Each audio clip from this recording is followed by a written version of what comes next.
Alléluia. Vous allez bien? Je vais très bien. Je vais super bien, ne vous en faites pas. Alors, le thème qui m'a été donné, il est pratique plutôt. La guérison et le témoignage.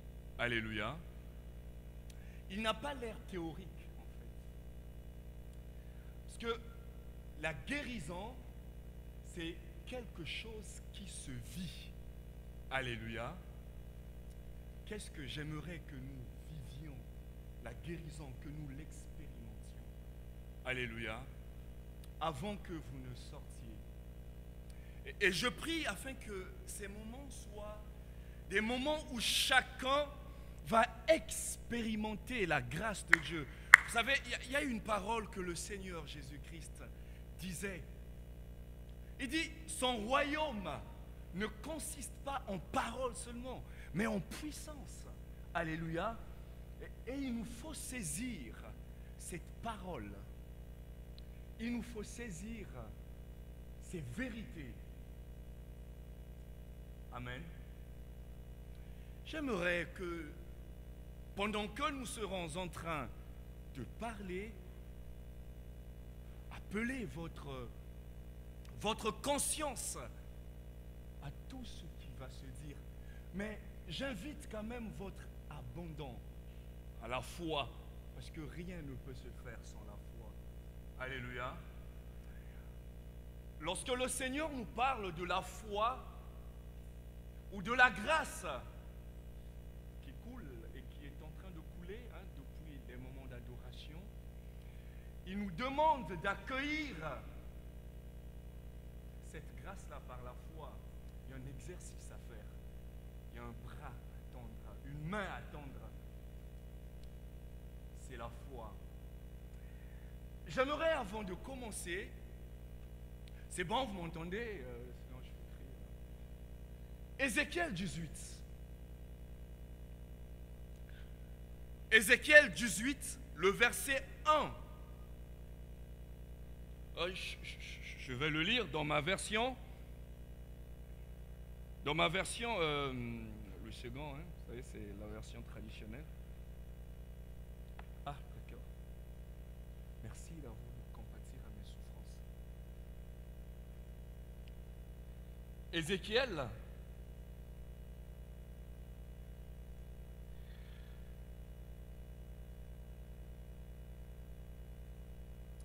« 18, le verset 1.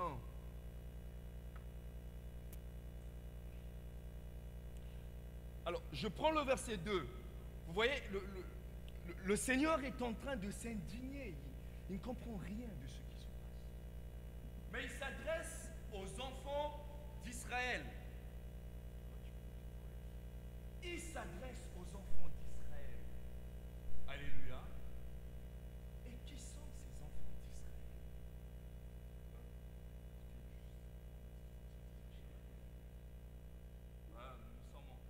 92 chez nous, c'est bon. Oui, le Seigneur va parler aux enfants d'Israël. Mais qui sont les enfants d'Israël? Les enfants d'Israël sont ceux que Dieu s'est choisis. Alléluia. Ces personnes que Dieu a mises à l'écart, que Dieu a mis à côté pour briller, pour être le sel et la lumière de ce monde. Mais en fait, ces enfants d'Israël, c'est vous. C'est vous qui êtes là. Et le Seigneur va s'étonner. Dans Ézéchiel 12, excusez ma passion, parfois j'ai beaucoup de passion quand je parle. Alors, il dit ceci. Pourquoi dites-vous ce proverbe dans le pays d'Israël? Pourquoi dites-vous ce proverbe? Et c'est quoi ce proverbe? Que d'ailleurs beaucoup d'entre nous font mention. Il dit, le proverbe c'est, sinon le dicton, c'est les pères ont mangé des raisins verts et les dents des enfants en ont été agacés. Alléluia. Les pères ont mangé des raisins verts, mais ce sont les dents des enfants qui sont agacés. Vous comprenez? Certains font des choix et d'autres subissent. Les pères sont allés manger ce qui n'était pas toléré, et ce sont les enfants qui en payent les conséquences. Et c'était un proverbe à l'époque. Si je suis ce que je suis parce que mon père a décidé. Dans Luc 22, le verset 31, tout en marchant, le Seigneur va regarder les disciples et il fixera ses regards sur Pierre.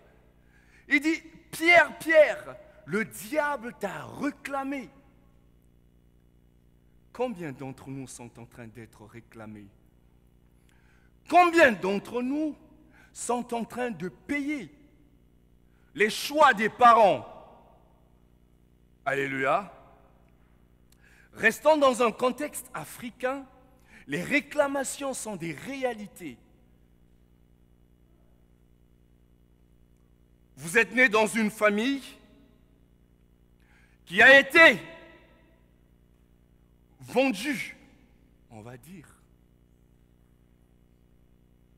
Vous savez, ce que nos ancêtres faisaient, parfois pour assurer ou gérer leur plantation, ils partaient voir, ils rentraient en communication avec des esprits. OK? Et en échange, ils demandaient la bénédiction de ces esprits. Mais en retour, ces esprits demandaient quelque chose. OK, nous allons vous donner ceci. Nous allons faire pleuvoir sur vous la bénédiction. Nous allons garder vos champs. Mais en retour, vous allez nous donner quelque chose. Et ça peut être toute une génération. Vous nous donnez 2 générations. Et vous avez le bonheur de naître dans ces générations-là. Mais en fait, le malheur plutôt.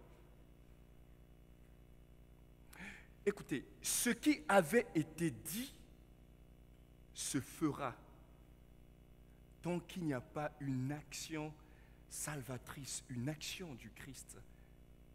Et cet appel s'appelle la réclamation. Alléluia.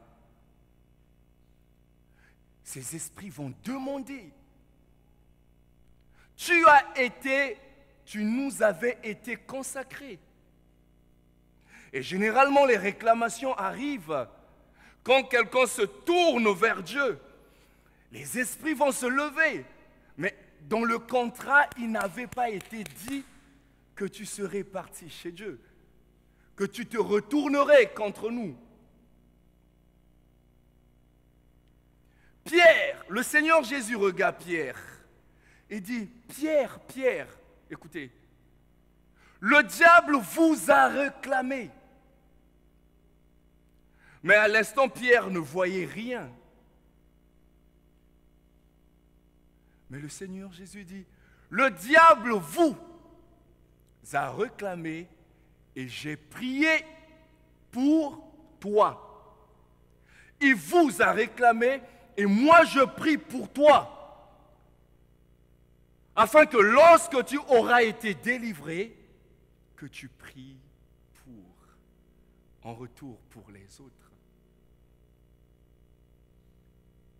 Et dans Ézéchiel, le Seigneur s'étonne. Il dit, vous Israël, pourquoi ce dicton? Parce qu'en réalité, pour nous qui sommes là, la réclamation, sinon les réclamations, sont sans effet. Le Seigneur dit, mais pourquoi dites-vous ce proverbe? Ça n'a pas lieu d'être lorsque vous avez été choisi par Dieu. Alléluia. Ça peut se passer ailleurs, mais pour vous qui êtes là, ce n'est pas possible. Et il faut l'accepter. Vous savez, une malédiction n'a d'effet que lorsque vous avez foi en elle. Le problème, le grand problème chez les enfants de Dieu, c'est que de la même manière que nous croyons en Dieu, c'est de la même manière que nous croyons en d'autres choses. C'est de la même manière que nous croyons en nos cauchemars. Mais vous savez, l'esprit ne sait pas entendre ce qui sort de la bouche, de nos lèvres. Tout ce que l'esprit sait entendre, c'est la voix de votre pensée. Parce que c'est cela la foi. Alléluia. Et le Seigneur dit, pour nous qui sommes là, enfants d'Israël, et ce soir, sinon, cette nuit, je veux vous l'annoncer. Et je veux que chacun l'expérimente. Je voudrais en faire un enseignement, mais nous allons faire une exhortation et nous allons prier. Mon désir, le désir de mon cœur, c'est que nous tournions la page cette nuit. Alléluia. Le désir de mon cœur, c'est que quelqu'un mette fin avec une réalité passée. Le désir de mon cœur, c'est que quelqu'un parte d'un point A à un point B. Et lorsque vous sortirez de ce lieu, que vous rendiez témoignage. Parce que c'est cela. Alléluia. La guérison et le témoignage. Vous savez, la guérison est un souhait de Dieu. C'est le désir de Dieu pour tout un chacun de nous. C'est le rêve de Dieu. Dieu a fait un rêve. C'est la guérison de nos âmes. C'est la guérison de notre esprit. 3 Jean 2 dit, bien-aimé, je souhaite, je désire que tu prospères à tous égards. Et il continue, et que tu sois en bonne santé, comme prospère l'état de ton âme. C'est le souhait de Dieu, c'est le désir de Dieu. Et je veux que nous sortions de ce lieu guéri. Peu importe ce que tu as, peu importe la calamité que tu es en train de traverser, peu importe le problème que tu es en train de traverser, nous aurons des moments de prière. Je t'inviterai à porter au pied de la croix ce projet que tu croyais ne plus marcher. Chers amis, dont la présence de Dieu est féconde. Alléluia. Ça va germer ici.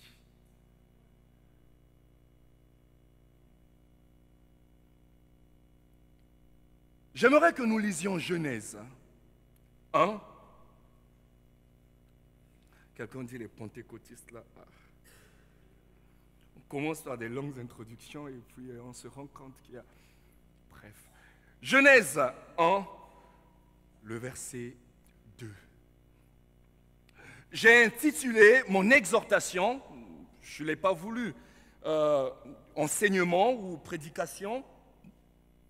J'ai voulu que ça soit une exhortation, un encouragement.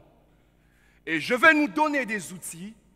Et tout à l'heure, nous allons prier chacun avec son sujet. Amen. Je n'ai pas regardé le temps. Il faut me signaler, chers amis, parce que c'est un risque, hein, de ne pas me donner le temps. Genèse 1, le verset 1, du verset 1 au verset 2. Il est écrit, la terre était informe et vide. Il y avait des ténèbres à la surface de l'abîme. Et l'Esprit de Dieu faisait quoi? Mouvait au-dessus des eaux. Alléluia. J'entends quelqu'un dire, mais où est le rapport? L'Esprit de Dieu mouvait au-dessus des eaux.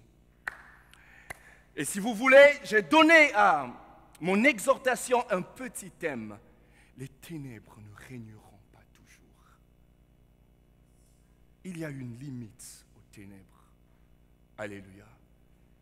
Il y a une limite à ces problèmes, ces situations qui vous embarrassent. Les ténèbres ne régneront pas ça toujours. Le Seigneur dit, la terre était informe et vide, il y avait des ténèbres à la surface de l'abîme. Et l'Esprit de Dieu mouvait au-dessus des eaux. Que sont les ténèbres? C'est quoi une ténèbre? Une définition plus simple, vous savez, il y a des choses qui ne demandent pas de définition. On peut éteindre les lumières et puis vous aurez la réponse. Vous n'aurez pas la réponse. Les ténèbres sont parfois définies comme une absence de lumière. C'est simple. Une absence de lumière.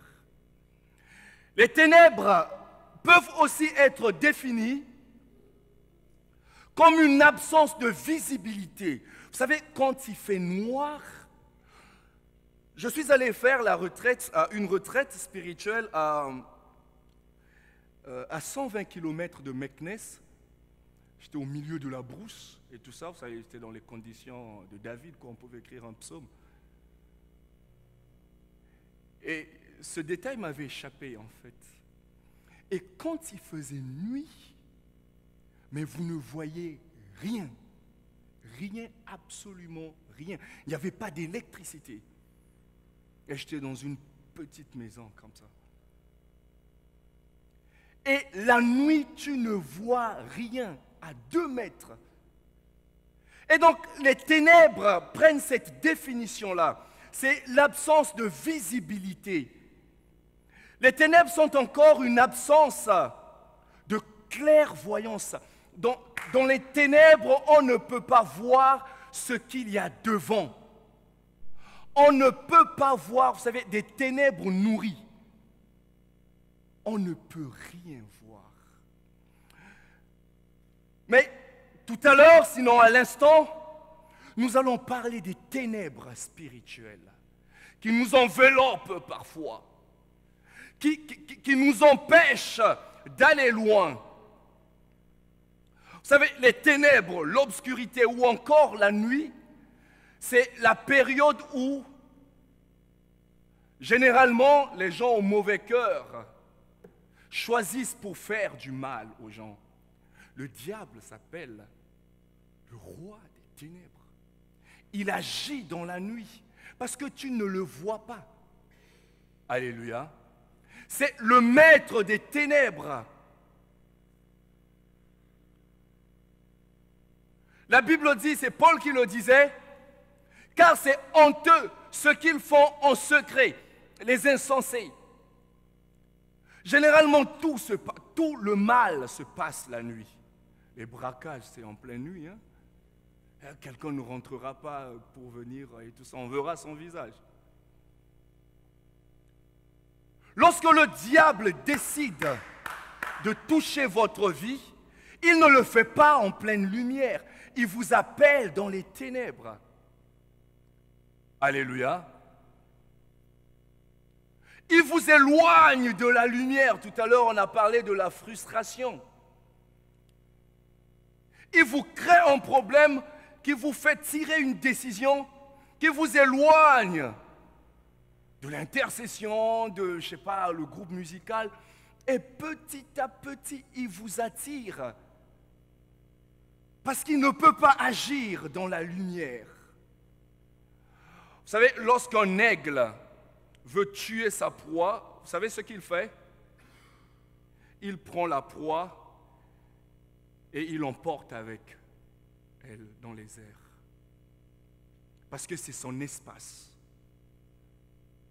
Un serpent n'a pas d'aile. Toutes les fois que le diable veut nous entraîner quelque part, veut nous jeter dans ces ténèbres, il nous attire, il nous détache par quelques moyens. Nous parlerons des émotions tout à l'heure, qui constituent aussi des ténèbres. Et donc, les ténèbres, je disais tout à l'heure, sont une absence de lumière. Mais les ténèbres spirituelles prennent en réalité la même définition.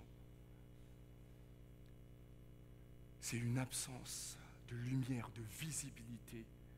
Les ténèbres peuvent être la situation que vous traversez, qui vous empêche de voir l'avenir, qui vous empêche de voir devant, qui vous empêche de réfléchir, qui vous fait stagner quelque part, qui vous empêche d'évoluer.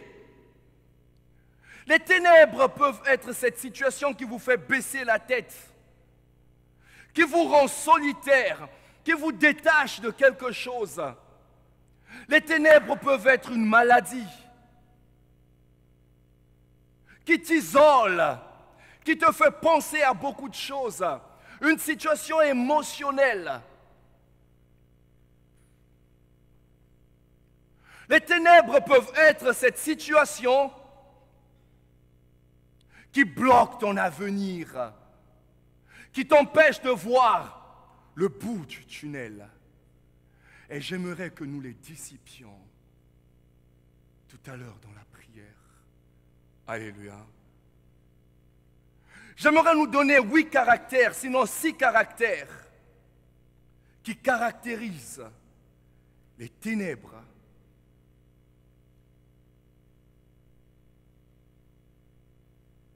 Premièrement, les ténèbres sont caractérisées par la solitude. Les ténèbres vous rendent seuls, vous attirent dans un petit coin. Notre Seigneur Jésus-Christ a connu un temps de ténèbres. Alléluia. Une angoisse peut être pour vous des ténèbres qui vous empêchent, sinon qui vous rendent solitaires. Dans le livre de Luc 22, le verset 39 à 46, nous voyons le Christ qui traverse sa nuit, qui traverse ces ténèbres, comme chacun de vous ou chacun d'entre nous est en train peut-être de traverser ces ténèbres.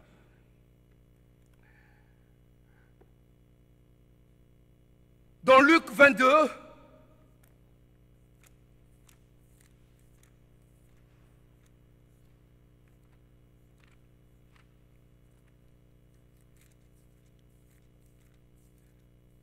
Luc 22, du verset 39 au verset 46,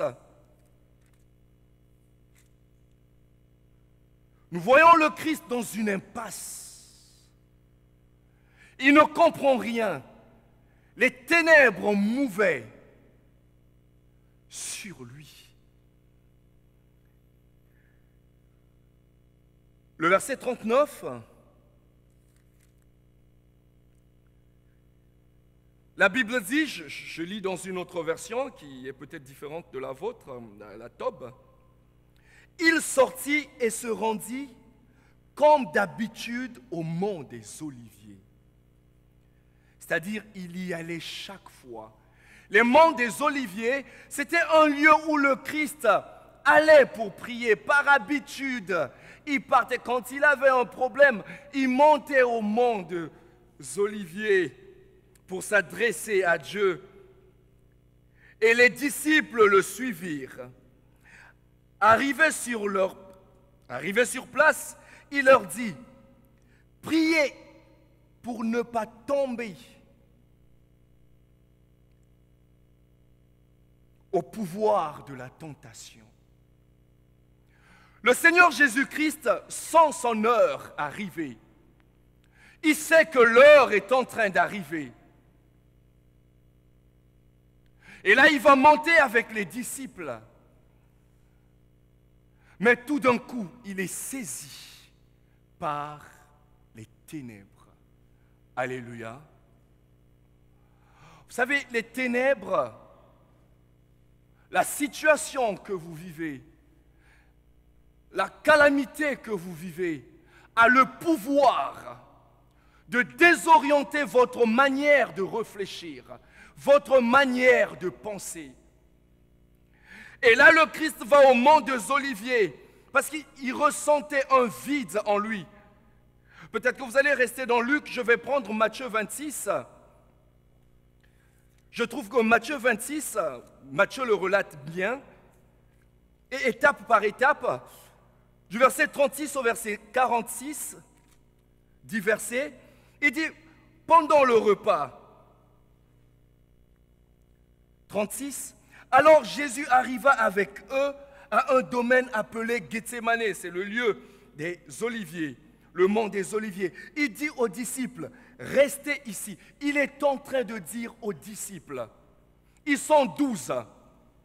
Mais vous savez, à un certain moment, lorsque vous êtes remplis des ténèbres, lorsque vous êtes remplis, préoccupés par votre situation, vous voulez vous détacher des gens. Vous voulez partir. Vous voulez être seul pour mieux réfléchir peut-être. Et ça arrive au Seigneur Jésus-Christ, le maître par excellence. Il dit, restez ici pendant que j'irai prier là-bas. Emmenant Pierre et les deux fils de Zébédée, Jacques et Jean, il commença à ressentir quoi? De la tristesse, de l'angoisse. Vous savez, la tristesse est différente de l'angoisse. Lorsque vous êtes vraiment angoissé, l'angoisse, vous engage la poitrine. Et le Seigneur Jésus se trouve dans cette situation-là. Pourquoi? Parce qu'il y a Gethsémane devant. Il y a une situation qui arrive. Il y a une situation qui ressemble aux ténèbres. Et cette situation-là vous plonge dans la solitude. Et c'est ce que le Seigneur Jésus-Christ ressentait. Les ténèbres ont la capacité de vous attirer dans la solitude.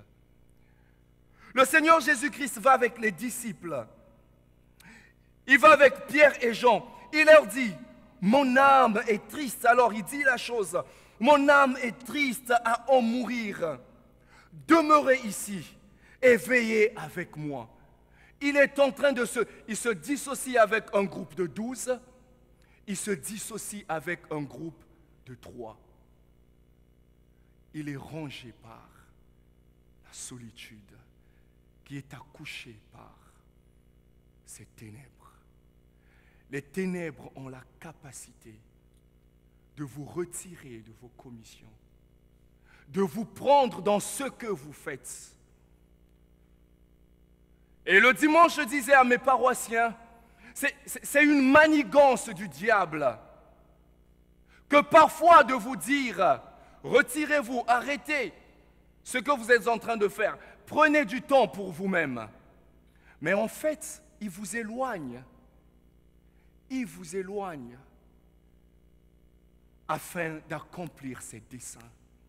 Que des gens envahis par les ténèbres prennent ces décisions, se retirent, vont très loin. Et le Seigneur Jésus-Christ, qui savait, qui connaissait sa mission, n'a pas été épargné par ce fléau. Les ténèbres. Le Christ va se retirer de Pierre, Jean et Jacques. Il leur dit, mon âme est triste à en mourir. Vous comprenez ça, le Seigneur Jésus, le Fils de Dieu. mon âme est triste, nous allons parler tout à l'heure, à en mourir. Demeurez ici et veillez avec moi. Et allons un peu plus loin, et tombant la face contre terre, il priait, disait, mon Père, s'il est possible que tu éloignes de moi cette coupe. Mais lorsque vous allez un peu plus loin, le Seigneur effectivement est en train de dire à ses fils de Zébédée, vous ne saurez boire la coupe que je vais boire. Le Seigneur le savait, il savait qu'il allait boire une coupe, mais lorsque les ténèbres étaient proches, il fait sa prière et il était sincère. Il dit, s'il est possible que tu éloignes cette coupe. Mais après, il va dire, non, selon ma volonté, mais par ta volonté. Et lorsque vous lirez le récit, vous vous rendrez compte que plus de 3 fois, le Seigneur est allé dire aux disciples, restez et veillez avec moi. Les ténèbres, nos ténèbres, je ne sais pas quelles sont les ténèbres qui vous enveloppent, ont la capacité de vous rendre triste, ont la capacité de vous rendre solitaire, de préparer des conditions dans lesquelles le diable viendra faire son ministère. Alléluia. Vous savez, lorsque le diable a le dessein d'arrêter l'œuvre de Dieu que vous voulez faire, il vous isole. Comment s'est passée la première tentation, la première chute? Le diable a attendu que Ève soit seule pour frapper. Le diable a attendu que Ève se dissocie d'Adam pour jeter son venin. Alléluia. Et c'est ce que le diable fait. Il désunit. Il profite de ces ténèbres pour vous retirer et enfin frapper. Alléluia. Si vos ténèbres vous poussent à vous retirer, j'aimerais que vous résistiez à cela. J'aimerais que vous vous y opposez. Corinthiens dit, Paul aux Corinthiens va dire, ne donnez pas l'occasion au diable, car nous n'ignorons pas ses desseins. Alléluia. Le diable ne peut pas vous attaquer lorsque vous êtes en masse. 1 Pierre 5, le verset 8. Sinon, à partir du verset 5 jusqu'au verset 8, la Bible dit, soyez sobres, veillez, car votre adversaire, le diable, écoutez, le diable c'est votre adversaire. Vous ne l'avez pas choisi, mais il vous a choisi. Il n'y a pas de neutre dans cette affaire-là. Moi, je suis athée, je ne crois pas. En fait, implicitement. Soyez sobres, veillez. Votre adversaire, c'est votre adversaire, chers amis. Ne l'ignorez pas. C'est une nouvelle manière de se tromper que de vouloir penser que, en ignorant le diable n'existera plus pour vous. Il bâtira son œuvre. Alléluia. Votre adversaire, le diable, rôde comme un lion, rugissant, cherchant qui se laissera dévorer. Vous voyez, lorsqu'un lion veut s'attaquer à une proie, qu'est-ce qu'il fait? Généralement, il entoure de ses urines la proie, sinon les proies. Vous savez, c'est clair, pardon, les urines d'un lion sentent le lion. Et en entourant, ce qu'il fait, c'est qu'il va se cacher. Et les animaux sont en masse, en groupe. Et il va rugir. Alléluia. En rugissant, qu'est-ce qui va se passer?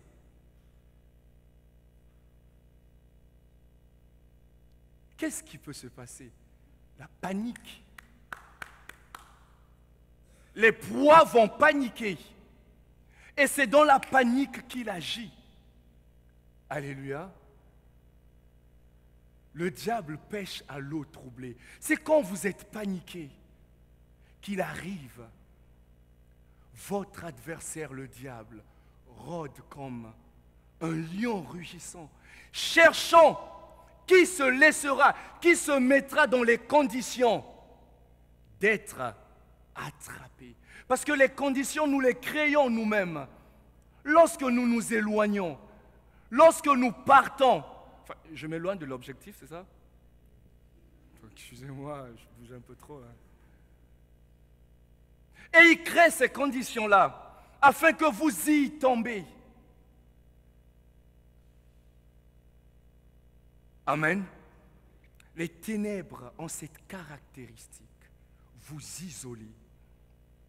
Deuxièmement, les ténèbres, peu importe les ténèbres que vous vivez, une maladie, je ne sais pas, enfin, vous pouvez les citer, vous les connaissez? Accouche de la peur. Alléluia. Lorsque les ténèbres s'abattent sur vous, ça fait germer en vous la peur. Quelqu'un disait, la peur a tué la peur a tué plus que toutes les guerres réunies. Que des gens qui meurent avant la mort, avant le jour même de la mort, ils partent. Pourquoi? Parce qu'ils ont peur. Et c'est la plus grande arme du diable. Alléluia. Vous avez des petits maux de ventre. Le diable vous dit, ça y est, mais c'est le début du cancer là. Et vous noyez dans la peur. Vous vous noyez dans la peur. Vous créez des conditions, effectivement, d'attraper cette réalité-là. Et je pense qu'il y a des moments où le diable dit au Seigneur, ce n'est pas moi, c'est lui-même.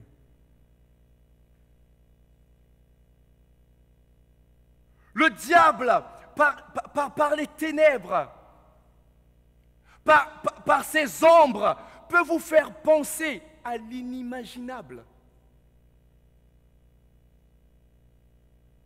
Alléluia. J'ai un paroissien une fois, c'était en 9 septembre, je m'en souviens comme hier, il m'appelle à 23 heures. Il me dit, pasteur, je vais mourir. Je dis, attends, c'est un gag. Il dit, pasteur, je suis en train de mourir. Oui, ça continue, hein, ça se prolonge. Hein. Si je bouge, faites-moi signe comme ça, je serai au moins devant. Comment? Super. Alors, il me dit, pasteur, je vais mourir. OK? Deuxièmement, il dit, pasteur, je suis en train de mourir. Alors, je dis, mais qu'est-ce que tu as?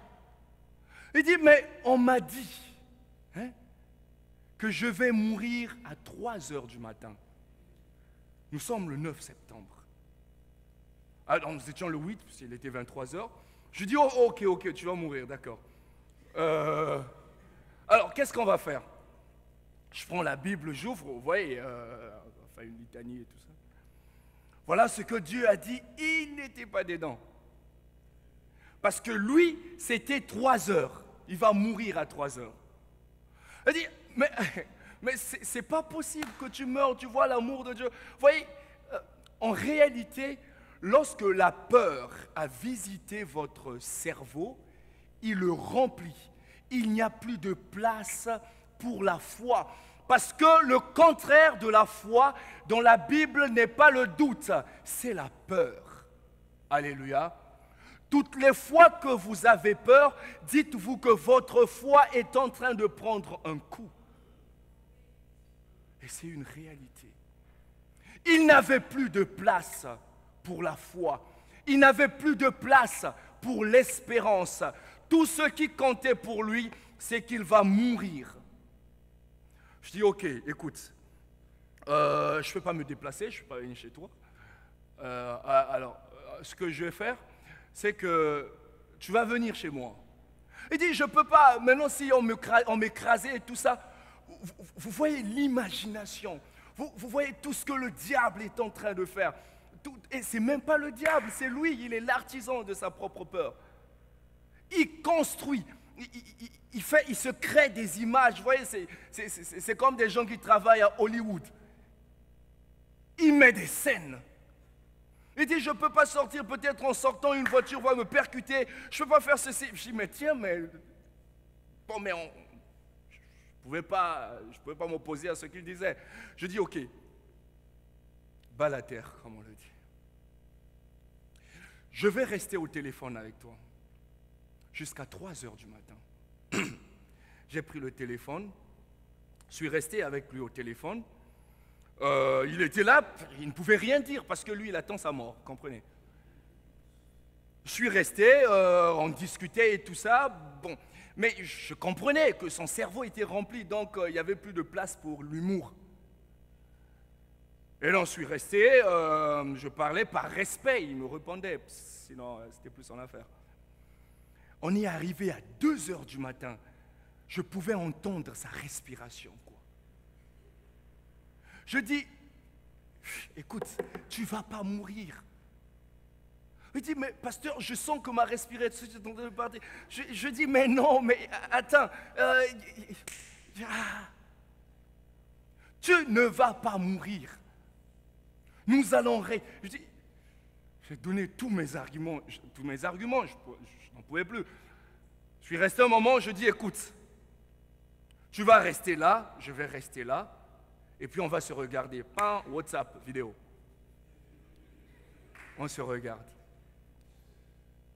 À 3 heures, 2h59, il regarde. Je dis non, mais écoute, ne regarde pas l'heure, tu me regardes, tu me fixes. C'était une comédie, quoi. Mais écoutez, vous regardez comme ça, c'est un peu comme à la TV, quoi. Télé-réalité. 3 heures. Je dis, tu as eu, il est 3 heures. Il dit oui, oui, oui. Je dis non, reste encore là. On y allait jusqu'à 4 heures, jusqu'à ce qu'il commençait à somnoler, tout ça. Je l'ai accompagné, il a dormi. Je l'ai réveillé à 10 heures. Il dit, attends, bienvenue au pays des morts. Il dit, non, mais pasteur, je dis, ah non, le prophète là et tout ça. Je dis, mais c'est tout ton problème en fait. Parce que tu créais les conditions dans lesquelles tu devais partir. Alléluia. La peur, vous savez, lorsque les ténèbres s'abattent sur vous, ça vous rend créatif. Dans Nombre 22, le verset 1 à 4, nous allons voir quelqu'un qui a créé quelque chose dans sa tête, quelque chose qui n'existait pas.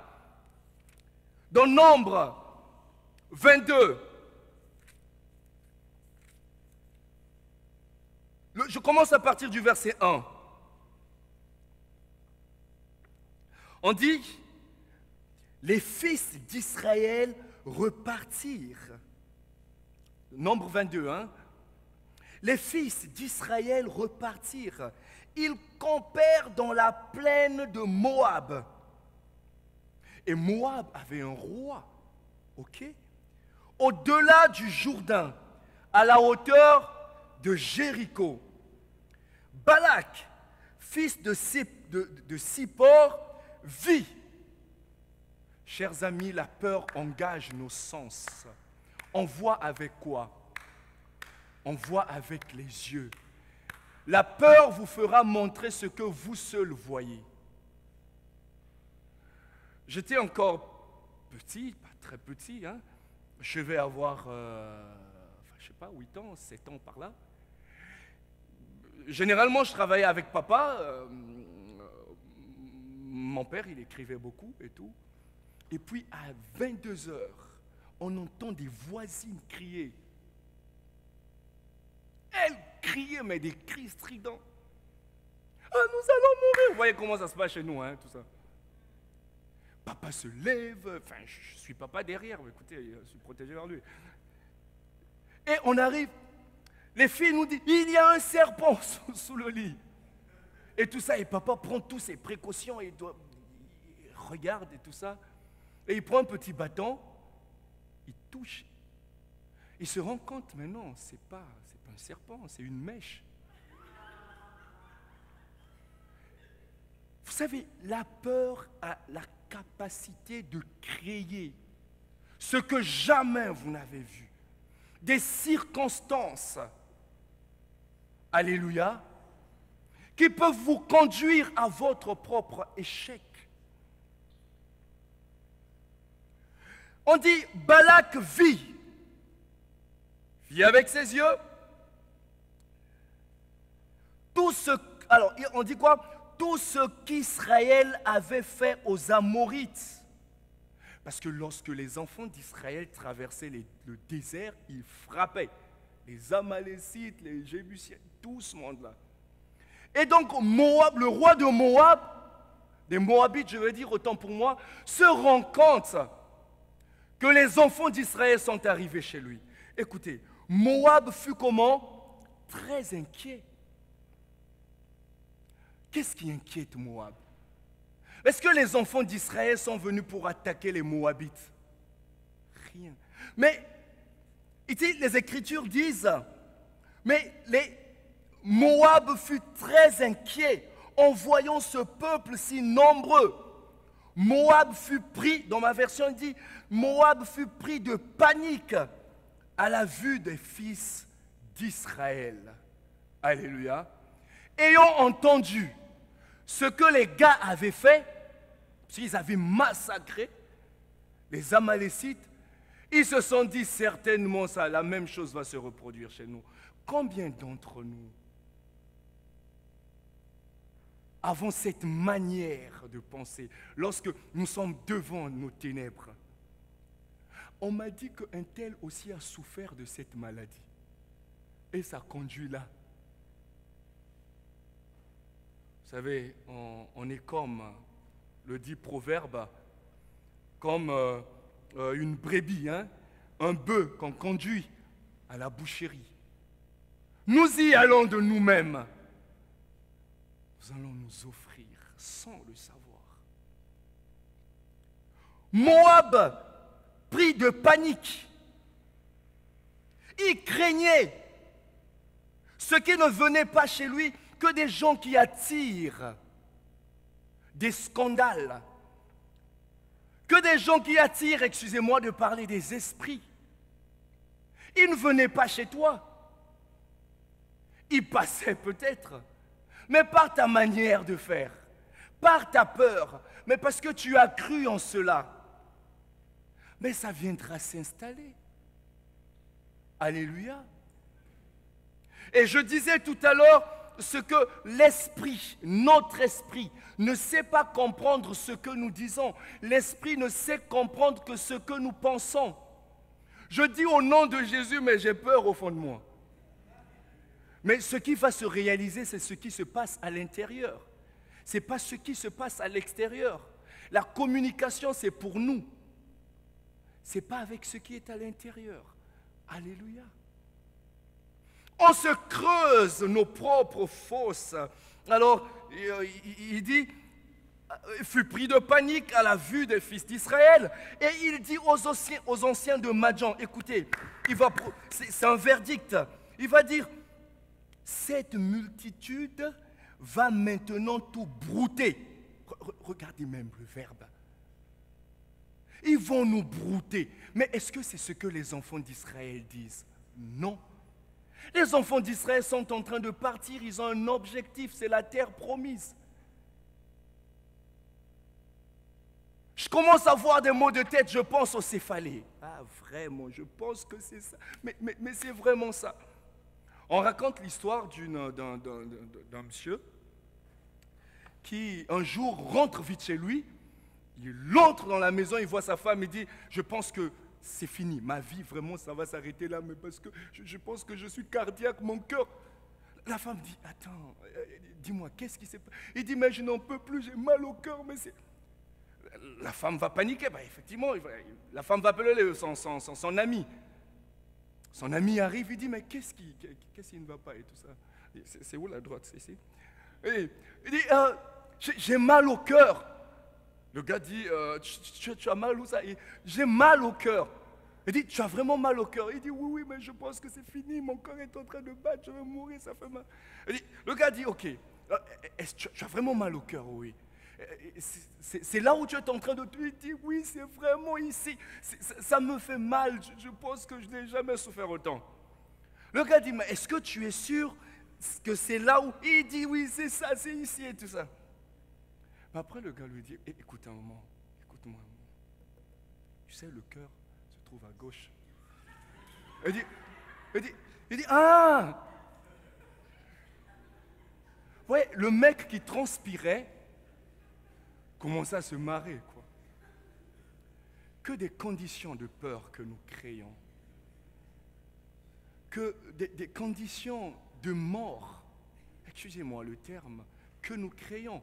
Parce que nous avons peur. Il dit, ils vont nous brouter. Comme les bœufs broutent de l'herbe. Mais vraiment, est-ce que c'est ce qu'ils vous ont dit?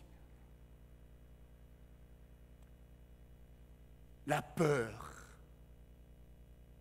Et il y a une autre histoire dans Nombre, où les espions vont voir le pays. Et ils viennent faire rapport à Moïse. Ils vont dire à Moïse, en réalité, le pays que nous avons visité, il coule du lait et du miel. Mais à vrai dire, il y a des géants. Et nous regardaient du haut. Et dans ma version, on dit, nous étions comme, écoutez le verdict, nous étions comme des sauterelles à leurs yeux. Que des gens qui prennent des verdicts. Ah, je pense que tel que c'est là, c'est fini, il n'y a pas d'autre moyen. Ce que tu crains, c'est ce qui t'arrive. Alléluia. C'est une vérité. Ce que tu crains, c'est ce qui t'arrive. Mais nous avons le pouvoir de changer toutes ces choses. Voilà pourquoi dans Ézéchiel, le Seigneur dit, pourquoi ce dicton? Nous avons la capacité, nous avons la faculté de prendre autorité et de changer toutes ces choses. De changer le cours de notre histoire. C'est possible et nous pouvons nous lever. Moi et Dieu, nous faisons la majorité. Alléluia. Rien ne peut s'opposer, chers amis. Nous avons la capacité. Il arrive des moments où lorsque le Seigneur nous regarde, il s'inquiète, il crie, mais il dit, mais attends, mais tu as tout ce qu'il faut. Pourquoi tu souffres? Mais je t'ai donné tout le pouvoir. Pourquoi tu souffres? Vous savez, il y a un gars qu'on appelle Shama, dans le livre de 2 Samuel. Shama, lui, c'était un guerrier de David. Et, je vais bientôt me rapprocher vers vous. Et les enfants d'Israël semaient ce qu'on appelle des lentilles. Et les étudiants de la Bible disent que ça prenait 12 mois. Donc les gars, ils travaillaient, ils plantaient. Le 12e mois, qu'est-ce qui arrivait? Les Philistins venaient. Et eux, ils fouillaient. Et là, après avoir planté, arrosé tout ça et ça crut, les Philistins vont venir. Quelques enfants d'Israël sont partis et la Bible dit qu'ils se cachaient dans des trous, dans des citernes. La Bible dit, Shama se mit au milieu du jardin. Il dit, soit c'est moi, soit ce sont les lentilles. Alléluia. Le Seigneur veut des passionnés comme ça, des foi comme ça, des foi qui appellent. Le Seigneur. Shama dit, je ne vais pas bouger. Alléluia. Je ne partirai pas. Il est resté au milieu du champ. Non, ce pourquoi j'ai souffert 12 mois et simplement vous allez le prendre. C'est pas possible. J'ai travaillé pour avoir ça. Mais combien d'entre nous laissent entre les mains de l'adversaire ce pourquoi nous avons eu du mal à avoir? Ma carrière, mes études, mon diplôme, ma santé. Non, le Seigneur veut des gens qui soient comme Chama, qui se lèvent, qui se disent, Seigneur, c'est bon. Assez pour cette maladie. Des gens qui déclarent. Des gens qui proclament. Le Seigneur n'a pas besoin des faibles en la foi. Le Seigneur veut une foi qui le surprenne. Une foi qui appelle son attention. Une foi qui attire son attention. Une petite fièvre, on appelle le responsable de la chorale. Ah, mais vraiment, moi je pense que j'ai le mot de tête, je viendrai. Mais le diable s'en moque. Mais vraiment. Vous savez, j'ai envie que vous réveillez la foi qui déclare. Alléluia. Vous savez, il y a 3 types de foi. Il y a une foi naturelle. Ça, c'est donné à tout le monde. La foi universelle. Un petit enfant de 5 ans là. Cette foi-là, c'est celle qui me permet de me dire que, demain matin, je serai à la commission exécutive. Et après la commission exécutive, je prendrai mon train, je rentrerai chez moi. C'est une foi naturelle. Mais qu'est-ce qui me dit que je ferai ça? Tout le monde a cette foi-là. Quand on était à l'école primaire, chaque 12 heures, on nous faisait chanter des chants. Enfin, on nous faisait chanter, quelques chants et tout ça, je ne sais pas pourquoi, mais bon, ça nous motivait quand même. Avant de sortir, mais ce qui nous donnait la joie dans ces chants-là, c'est parce qu'on se disait, en rentrant à la maison, j'irai manger. Maman a fait la cuisine. Qui me le dit? Personne. Mais je sais que j'arriverai à la maison. C'est une foi consciente. C'est cette foi-là qui vous fait entrer dans un avion. Lorsque vous... Enfin, jamais personne n'a demandé la licence du pilote. Mais donne-moi un peu ta licence pour voir si tu es un bon... J'ai la foi, je me dis que bon, j'arriverai à destination. Alléluia. Elle est tellement naturelle qu'elle est devenue inconsciente, mais c'est une foi. Mais il y a une deuxième foi. C'est cette foi-là qui va de la parole de Dieu, du mémoire. Dieu a fait ceci avec les enfants d'Israël, il le fera aussi avec moi. Dieu a fait ceci, Dieu a dit ceci. C'est cette foi que l'on tire des Écritures. Mais il y a une troisième foi. C'est une foi qui déclare, alléluia, je dis une chose et ça s'accomplit. Et Dieu veut que nous ayons cette foi-là. Et avec cette foi-là, nous pouvons changer beaucoup de choses.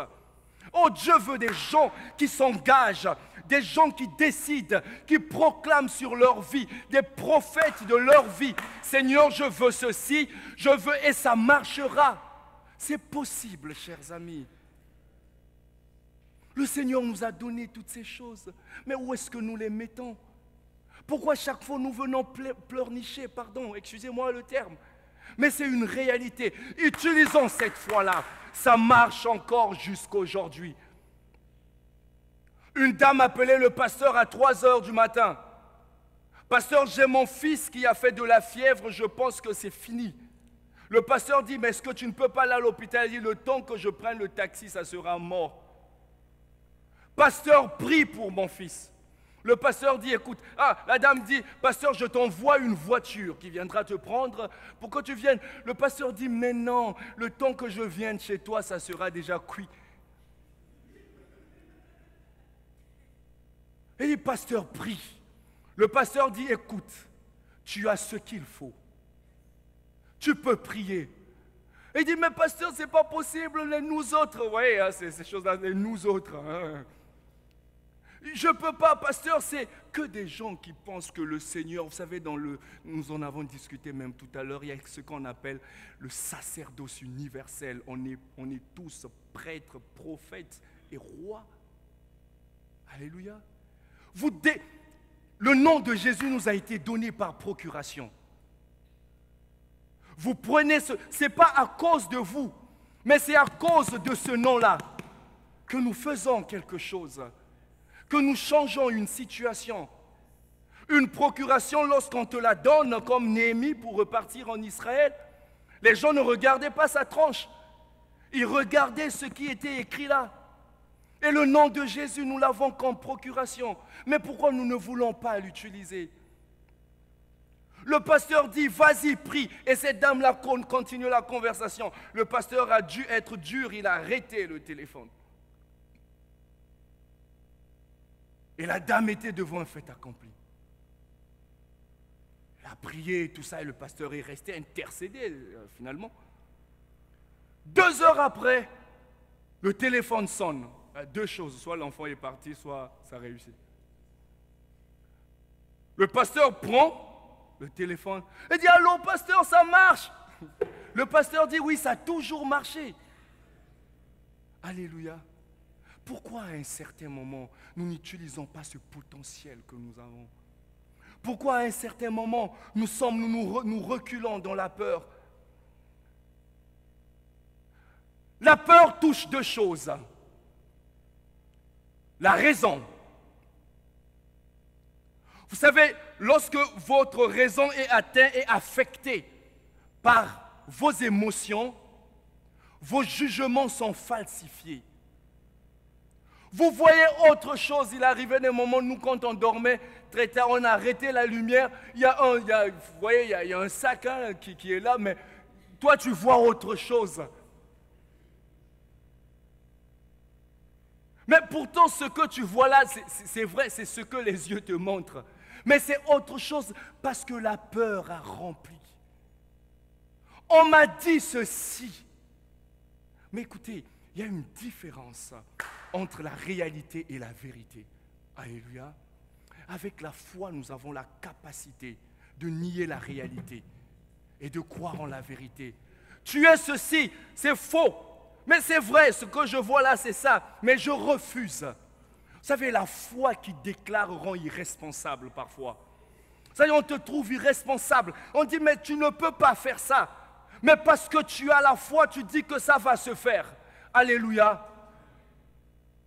On est venu dire à Martin Luther par Erasme, Martin Luther, tout le monde est contre toi. Martin Luther, connaissant son Dieu, il dit, va dire à tout le monde que je suis contre eux. Il avait la certitude d'un jeune lion. Alléluia. Et c'est ce que le Seigneur veut.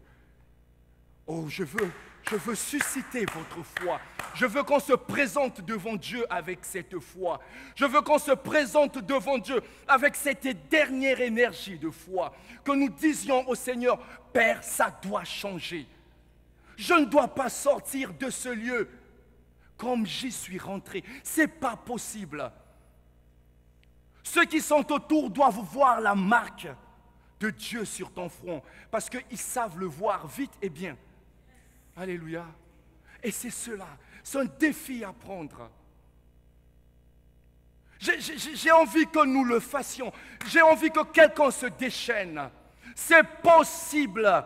Lorsque l'ange Gabriel est venu voir Marie, l'ange Gabriel a dit, rien n'est impossible. Tout est possible à celui qui croit. Marie, ne t'ai-je pas dit, si tu crois, tu verras la gloire de Dieu? Alléluia. Mais les ténèbres peuvent aussi accoucher du doute. Vous ne croyez plus dans les promesses de Dieu. La situation est tellement grave. Votre maladie va en s'empirant. Et vous vous dites, c'est fini, je suis en train de partir. Vous savez, Ecclésiaste 9, je pense, le verset 7, la Bible dit, la souffrance rend même le sage insensé. Tu souffres trop, t'en as marre, tu te dis, ben, c'est fini, je n'en peux plus. Dans Job 10, nous allons peut-être le lire, nous voyons quelqu'un qui est en train de souffrir injustement. Et dans la souffrance,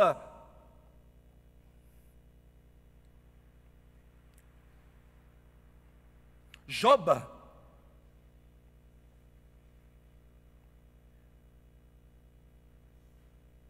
Oh non, mais c'est bizarre, je ne trouve pas Job ici. Non. Ah, Job 10, à partir du verset 1. Écoutez, Job est en train de crier. Il dit, mais Seigneur, je n'ai rien fait. Mais ça vient d'où? Job dit, mon âme est dégoûtée de la vie. Point d'exclamation. J'en ai marre à un certain... J'ai tout fait, bon, c'est fini. J'arrête de croire.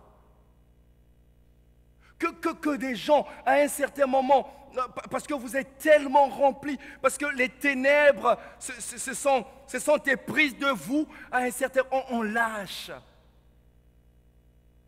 Job dit, mon âme est dégoûtée de la vie.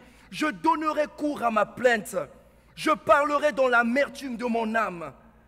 Il dit, je dis à Dieu, ne me condamne pas. Fais-moi savoir pourquoi tu me prends à partie. Il dit, te paraît-il bien de me maltraiter, de repousser l'ouvrage de tes mains et de faire briller ta faveur sur les conseils des méchants? Il dit, as-tu des yeux de chair? Vois-tu comment voit un homme? Il souffre, il ne sait pas. Quelqu'un en avait marre dans le livre d'Ésaïe. Il dit, mais sentinelle, qu'est-ce que tu dis des ténèbres? La souffrance, la maladie peut vous conduire à dire certaines choses. La femme de Job dit, mais écoute, tu souffres un peu trop. Maudis Dieu et meurs. Qu'est-ce que la souffrance? Qu'est-ce que la maladie peut nous faire dire certaines choses? Mais vous savez, ce que l'on dit, c'est ce qui se réalise. Mais je vais encore très loin. Ce que l'on dit avec émotion, ce que l'on dit avec force, c'est ce qui se réalise.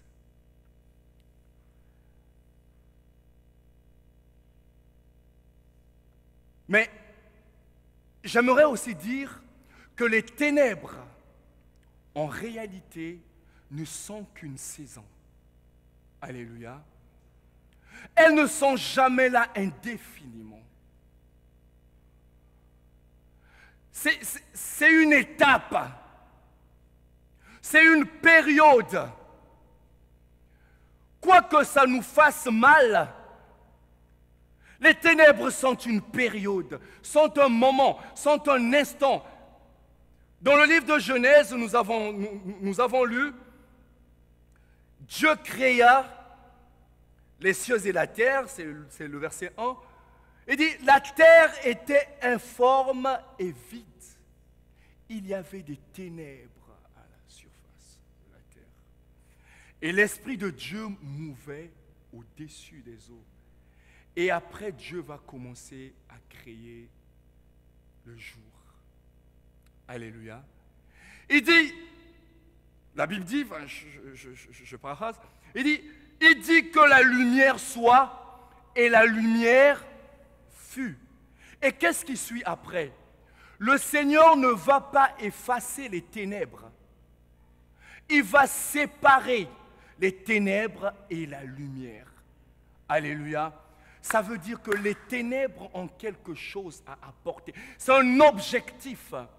Le Seigneur Jésus-Christ pouvait dire à Lazare, sinon à sa famille, cette maladie est pour la gloire de Dieu. Toutes les ténèbres n'ont pas pour objectif de détruire votre vie, mais parfois pour vous apprendre quelque chose que vous n'avez pas comprise peut-être. Dans Osée 2, le verset 16, la Bible dit, je l'ai appelé dans le désert pour parler en son cœur. Toutes les fois que le Seigneur veut former un peuple, toutes les fois que le Seigneur veut former des gens, il les appelle au désert. Il semblerait, et je pense que c'est vrai, nous écoutons beaucoup plus que... Nous écoutons souvent, et très souvent, et d'ailleurs bien, que lorsque nous sommes dans les ténèbres, lorsque nous traversons une galère. Vous savez, lorsque vous faites des projets quand vous n'avez rien, c'est des beaux projets, hein? Vous savez, quand vous avez été frappé par, comme on le dit, la dynamitose, vous n'avez plus rien, vous pensez, mais vraiment. Mais quand vous avez eu votre argent, ça s'envole.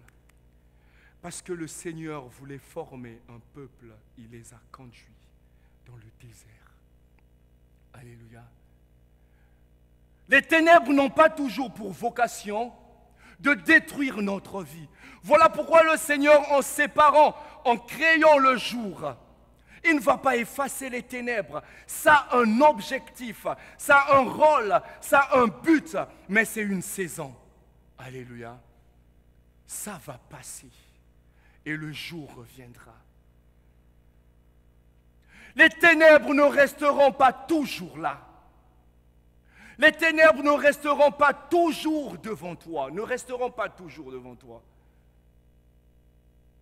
Généralement, les ténèbres préparent le jour. Alléluia. Mais vous savez, quelqu'un disait, ce qui fait mal dans la vie, ce n'est pas ce qui nous arrive, mais comment nous réagissons à ce qui nous arrive. Tu es malade, mais comment tu réagis à cette maladie-là? Ce qui fait le chrétien, ce n'est pas l'acte, mais la réaction. Et d'ailleurs, même à l'église, hein. Vous savez, en venant ici, je me suis préparé et tout ça, j'ai écrit un truc, mais ce n'est pas ce qui fait ma chrétienté. Ce qui fait ma chrétienté, c'est quand quelqu'un va se lever, va faire un truc, me dire un truc, comment je vais réagir? Parce que ça, je ne l'ai pas préparé. Alléluia. Et c'est comment nous réagissons à ce qui nous arrive. Lazare, Marie et Marthe pleuraient. C'était une situation, c'était la mort. Mais le Seigneur dit, elle est pour la gloire de Dieu. Comment concevez-vous ce qui vous arrive? Comment réagissez-vous à ce qui vous arrive? La réaction fait la différence. Alléluia.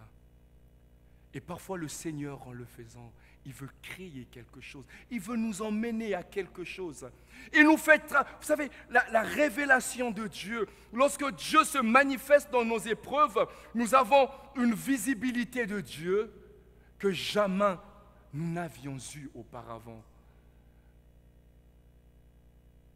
Les disciples étaient dans la barque et le Seigneur était là.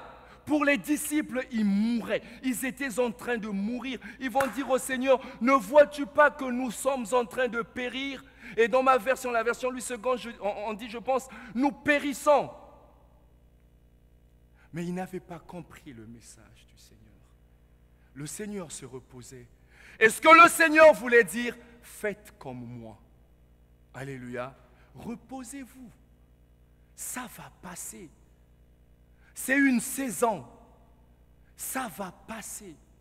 Mais le fait d'y fixer vos regards, au Brésil, on dit « regarde-moi et j'existerai ». Plus tu me regardes, plus j'existe. Le corbeau et le renard. Apprenez que un bon flatteur vit aux dépens de celui qui l'écoute. Plus vous êtes focalisé sur votre situation, mais plus ça prendra de l'ampleur. Plus vous vous éloignez, plus ça disparaîtra. Regardez la considération qu'on a d'une gare lorsqu'on est à la station de train. Mais plus nous nous éloignons, plus ça diminue, plus ça disparaît. Que des gens qui regardent leurs ténèbres, qui s'asseyent sur leurs ténèbres, qui regardent, qui voient. Quelle attitude, quelle réaction. Mais enfin, au-delà du fait que les ténèbres soient une saison, j'aimerais dire que ces ténèbres ne régneront pas à toujours. Ce n'est pas possible, ce n'est pas prévu dans le calendrier de Dieu, ce n'est pas prévu dans l'agenda de Dieu. Il n'est pas prévu que vous soyez en train de souffrir. Ce n'est pas possible. Il n'est pas prévu que vous soyez privé d'enfants. Il n'est pas prévu que vous soyez en train de vivre ce que vous vivez. La Bible dit, les ténèbres ne régneront pas, ça toujours. Les ténèbres ne seront pas toujours là. Trois choses. La foi.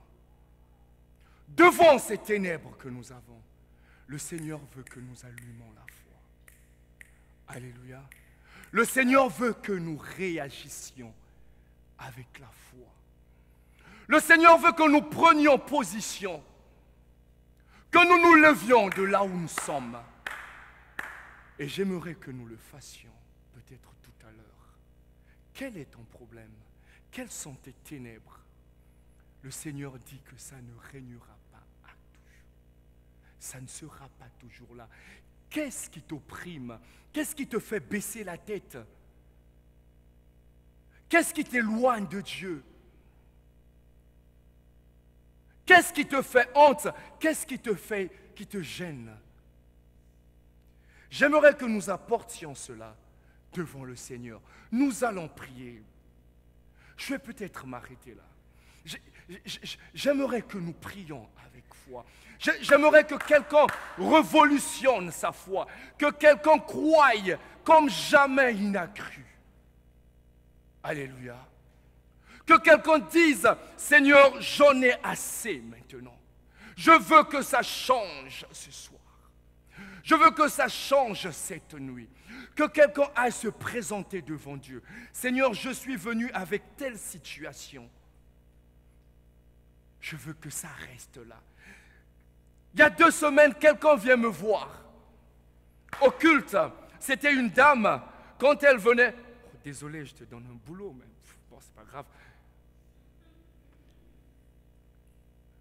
C'est une dame qui venait au culte.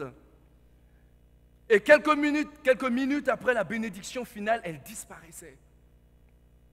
Et puis une fois, je la rencontre. Je dis, mais je ne peux pas rester, on discute un mot et tout ça. Et c'est là où elle me présente son problème. Elle avait, comment dire ça, enfin, je trouvais les mots, hein. Elle faisait de l'hémorragie, ok? Ça coulait. Et donc elle ne pouvait pas rester jusqu'à la fin du culte. Elle dit, pasteur, je dois rentrer. Je dis, tu vois quoi? Elle me prend à côté, et puis elle me dit, voilà ce que j'ai, et même là, il y en a plein, quoi. Donc je vais rentrer vite. Je dis, non, tu ne vas pas rentrer. Tu viens, on va prier. Et ça va. Parfois, il faut arrêter un peu avec le diable, quoi. Vous comprenez, quoi. Il faut à un certain moment prendre les outils que le Seigneur nous a donnés. Ce n'est pas possible que nous vivions des réalités comme ça. Ce n'est pas possible que nous traînions avec les malades. C'est injuste, ce n'est pas possible. Je prends la femme, je dis, viens, nous allons prier. On est rentré, c'était le jour du baptême. J'arrêtais un moment les baptêmes. On a prié. Un moment, j'ai senti que quelqu'un a bougé un peu, s'est secoué. Je dis, ça va? Je dis, oui, pasteur, je suis très bien. Je dis, ok. Tu peux rentrer à la maison. Je pense qu'elle n'était pas arrivée à la maison. Un moment, elle s'est levée, elle me racontait plus tard. Elle me dit qu'elle ne ressentait plus les mouvements. Et puis, en rentrant à la maison, elle m'appelle pour me dire, pasteur, je ne sais pas ce que vous avez fait, ça s'est arrêté. Je dis, c'est ça. Et c'est ça l'œuvre de Dieu. Dieu travaille jusqu'aujourd'hui. Et je vous assure, tout dépend de nous. Tout dépend de la manière dont nous allons vers le Seigneur. Tout dépend de la manière dont nous présentons ce que nous avons. Tout dépend de la manière dont nous nous présentons devant, au pied de la croix. Vous savez, il y avait quelque chose qu'on appelait le jubilé. Lorsque vous lisez le livre de Lévitique, cette dame-là avait ses enfants et son mari prophète avait des dettes. Ouais, plein de prophéties, mais beaucoup de dettes.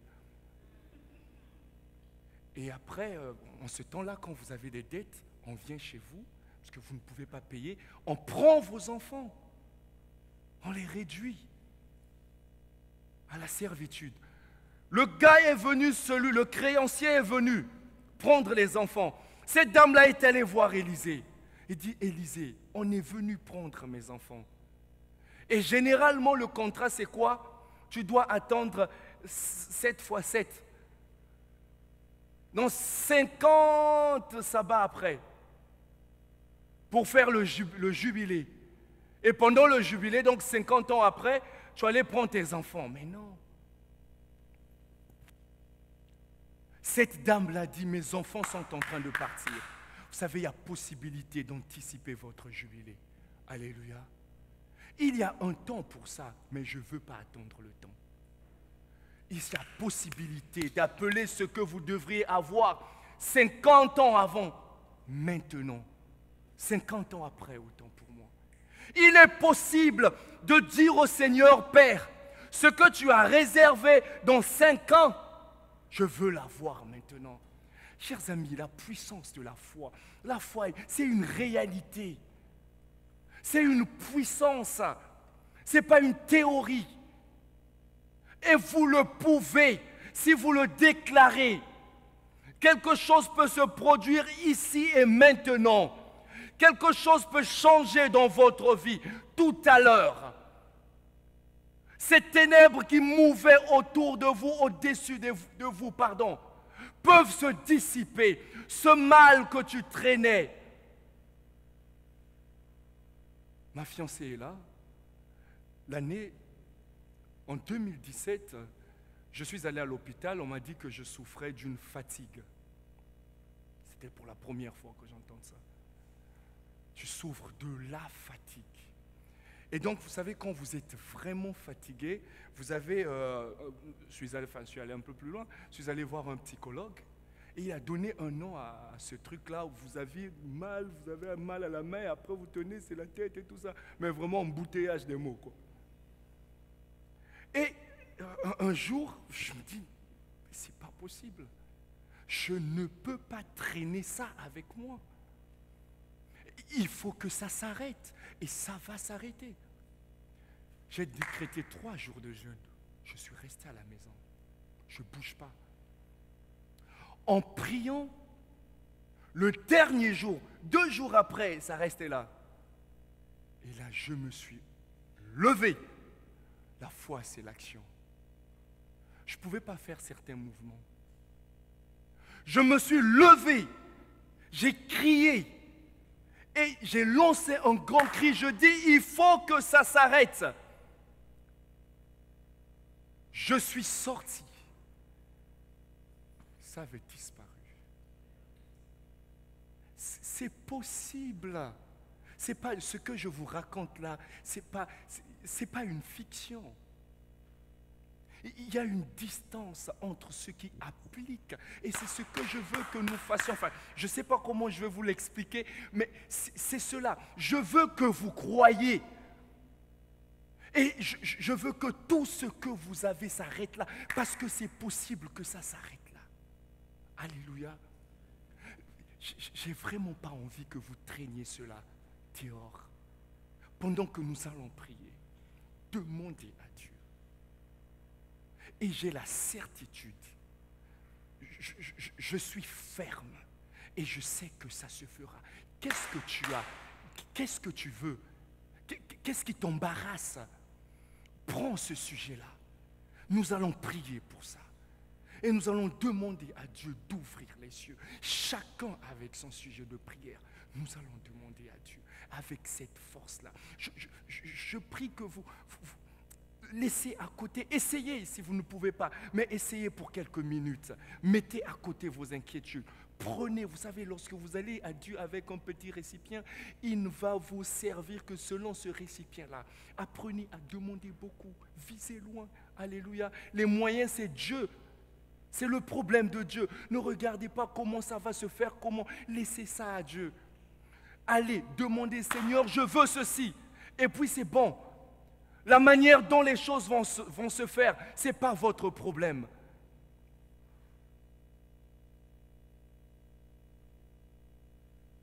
Cristiano a parlé de Nicodème. Le Seigneur dit, il parle de la nouvelle naissance. Nicodème dit, comment ça va se faire? Comment? Voilà ce qui nous détruit. Comment ça va se faire? Comment? complément circonstanciel de la manière, la méthode. On veut toujours voir, Seigneur, par comment tu vas sortir par la fenêtre, tu vas tomber. On veut créer. Laissez ça au Seigneur. Ce n'est pas responsable de faire ça.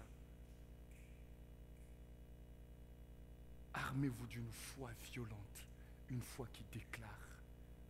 Vous allez dire et quelque chose va s'accomplir. Alléluia. J'aimerais que les témoignages se lèvent, que ce temps ne soit pas perdu. Vous seriez en train de dormir. C'est injuste. Vous laissez vos lits, vous venez ici pour ne pas croire. Et vous allez rentrer chez vous.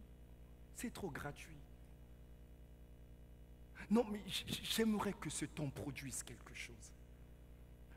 J'aimerais que vous ayez travaillé pour que ces petits instants que nous avons passés, que ça change une page de l'histoire.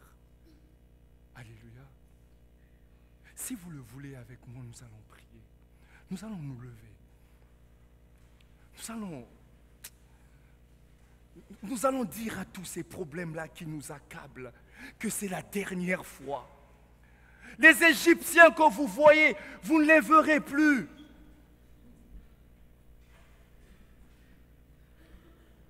Oh, j'aimerais révolutionner votre foi. J'aimerais que vous vous leviez, mais que vous le dites.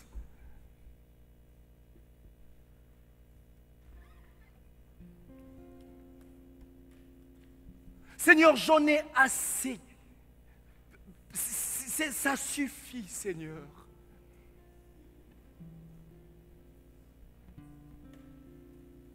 Dieu fait des choses grandes et insondables. Que faites-vous de cette phrase? Des choses grandes et insondables qu'on ne peut pas sonder, qu'on ne peut pas mesurer. C'est cela un miracle. Un miracle, ça ne se mesure pas, ça se constate. Et j'aimerais que quelqu'un constate. Comment tu as fait ça, je ne sais pas. Mais ce que je sais, c'est que c'est arrivé. Laissez le comment entre les mains de Dieu. Nous allons prier que quelqu'un se révolte.